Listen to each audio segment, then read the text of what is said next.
You are my blue-eyed universe. You hold your secrets in your orbit.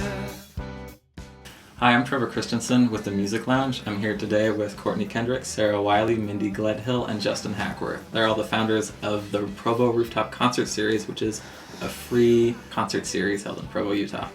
Thanks for coming, guys. Thanks for having us.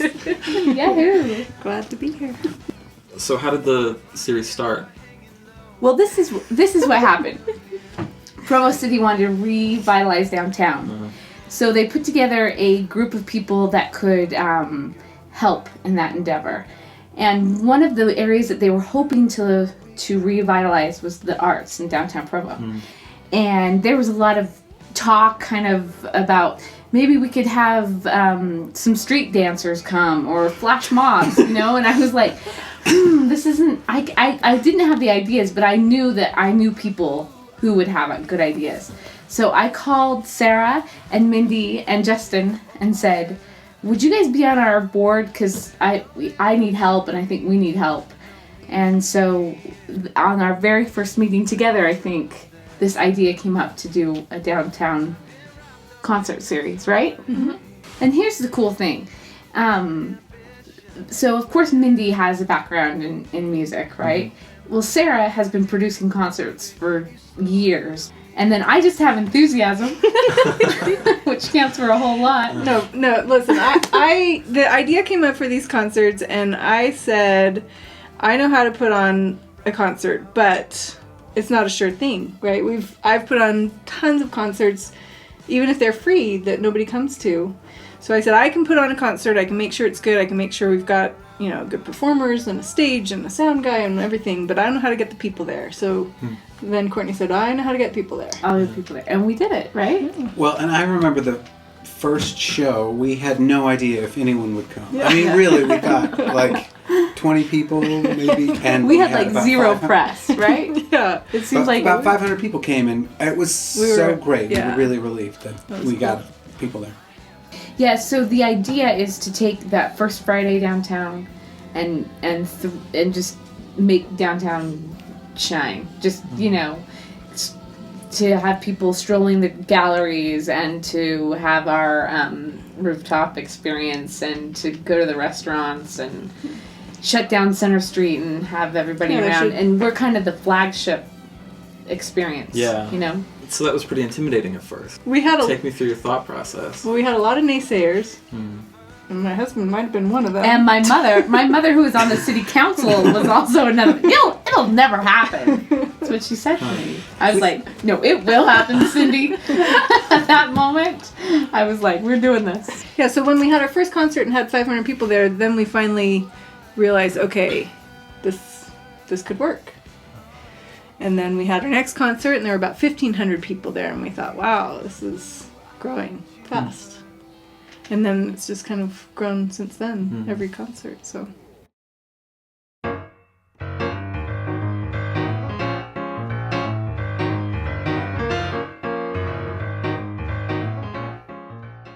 So what kind of challenges, do you face when you're not putting on a concert, but on, a free concert?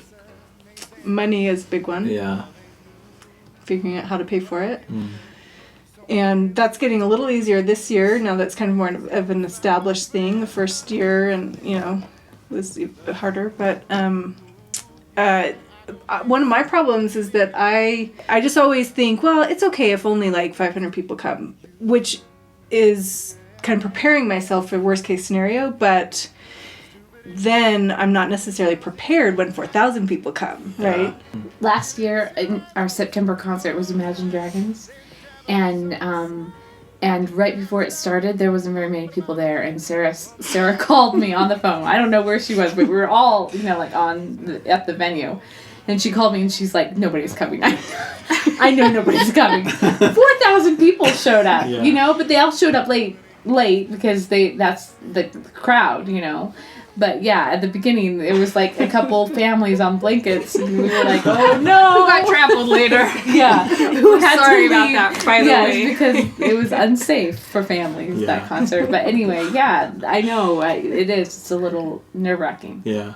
Another challenge I think we've encountered is, the whole point of this was to bring life downtown, right? To bring people and economic stimulus potentially, and just do our part to revitalize downtown. And when we don't feel like we're getting support or buy-in from the downtown businesses, that's frustrating.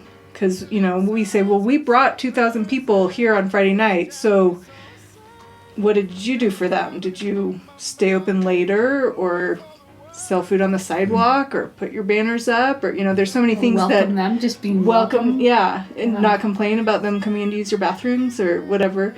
So trying to figure out the right balance, so that we're really helping those downtown businesses and working together with them. And so they see benefit in working with us. It's been, I think it'll come, and I think it's coming more now, but, up to this point it's been harder. Yeah. So when you were thinking about, when you were first in your planning stages before you'd had any concerts, what did you think it would be like compared to what it actually is like? I thought it would take longer to get the size of crowd that we have. Mm-hmm. I thought it would gradually ramp up.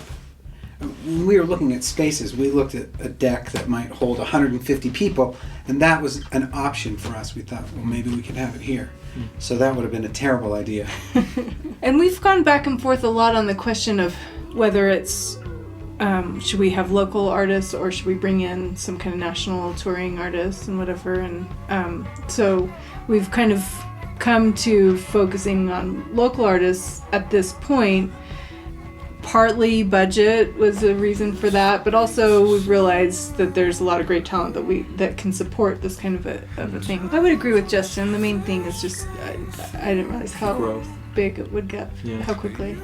Part of some of the naysayers' comments ahead of time were, how are you going to make a parking garage Yeah, and I was kind of one of those people. look I was cool, have skeptical a good vibe? at first of having it up there and worrying that people wouldn't know where it was or wouldn't, see it. But it's ended up being a really fabulous venue. Great spot. Yeah. And we're always looking for sponsors.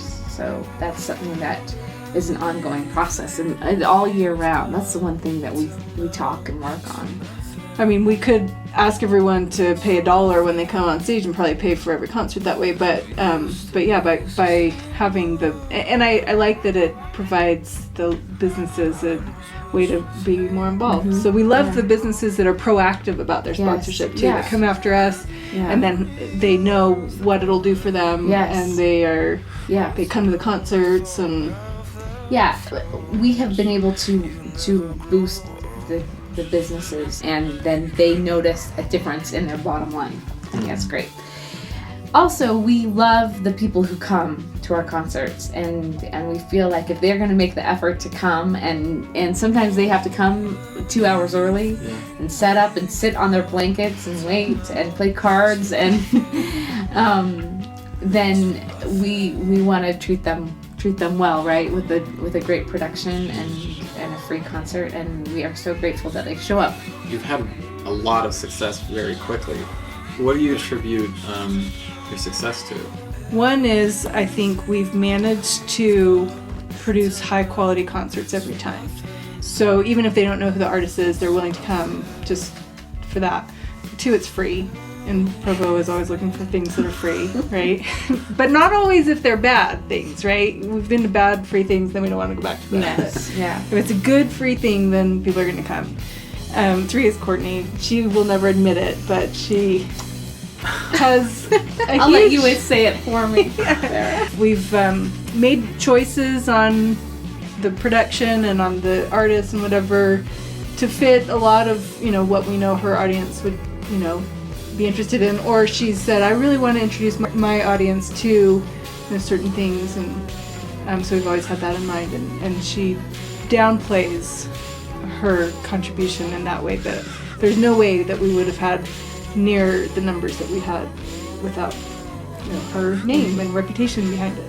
We've gotten good buy-in from the music community. That's been the other thing that you never know, how it's going to go over. Are they going to turn up their noses at it and not, support us? But on the contrary, they've been, from the venues to the bands to the fans, who are already a part of whatever's happening in music in Provo have been tremendously supportive. There's nothing else like it in Provo or Salt Lake in what we're doing.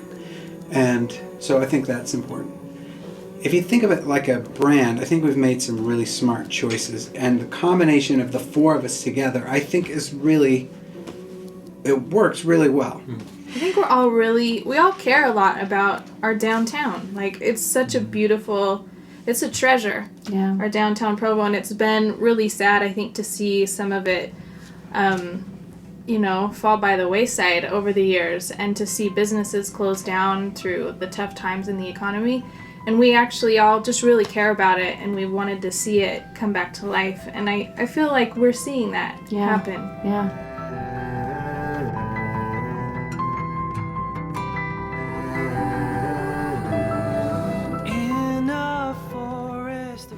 So if you had to do it over again, what are things you would do differently and what are things you would do the same? To me, one of the really important things is that we have to do as much the same every time so that it becomes repeatable. It's just it's less of a burden on us if we know what to expect and what we have to do. It's really hard to raise money. We were in a meeting with the mayor and some other city officials, and we were talking about how raising money is a skill set, and it's something that you can't just wake up in the morning and do real easily. It's actually a talent. Something that you kind of have to be gifted with or learn how to do, because that's hard to fundraise. The first year, we only had 2 shows, but the first year we did everything. The four of us did everything. And then last year we got more help, and that makes a lot of sense. Mm-hmm. Yeah, our volunteers are the best. They are so great. Yeah. Well, here's a challenge I don't know how we're going to fix, is if our shows continue to get bigger. Oh, yes. That Imagine Dragons show, we were bursting at the seams, and I don't think we want to have that kind of a show consistently. You tapped your foot so right. What can, say I'm in a band and I want to play at the Rooftop Concert Series, what should a band do to get recognized by you or just by, important people in general?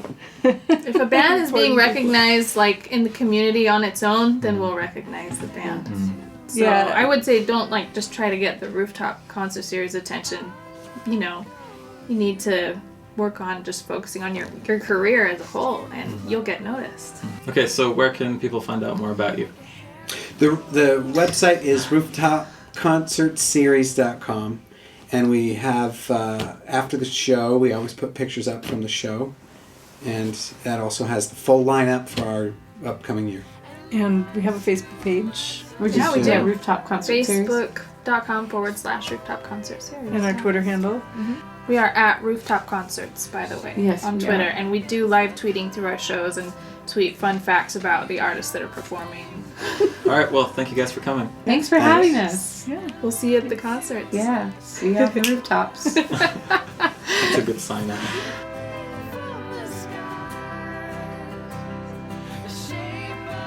Expect we'll see you crowd surfing this year, Courtney. Oh, yes. Oh, heavens, Don't do it when I'm not around. I'm going to shoot that. So awesome. The moment when you're just jumping in the air and your hair. I think that needs to be the crowning goal of the whole season. Okay, wow. Fictionist. It's gonna be fictionist, Okay. right? Oh my gosh. All right, well, thank you guys for coming.